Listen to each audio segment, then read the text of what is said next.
عرض ادب و احترام خدمت تک به تک دوستان عزیز، کسایی که جدید وارد این کانال و گروه ها شدن و کسایی که از قدیم با ما بودن.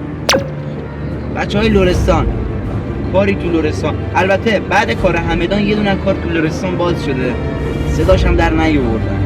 البته دو به شکیم شاید بچهای میراث باشن، چون کاریو که اومدن تخلیه کردن و پرش کردن.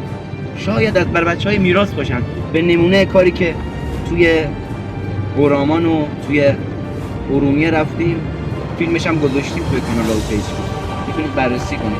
همون کاری که میراث اومده بود تخلیه کرده بود و ما رفتیم بررسی کردیم و مستندش هم گرفتم. 7 دقیقه فیلم ضبط کردم توی تونل های پی در پی، اتاق‌های پی در پی، تو عمق زمین 64 متر عمق زمین رفتیم فیلم برداری کردیم. فیلمش هم میتونید توی کانال و گروه ها مشاهده کنید.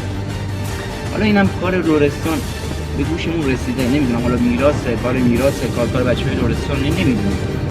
حالا هنوز اثبات نشده که کار کیه، ولی کار خوبی بوده که اومدن باز کردن و پرش کردن. گفتم که در اطلاع باشید، یه همچین چیزی ما میدونیم و بعدن هم صداش در میاد توی رسانه ها.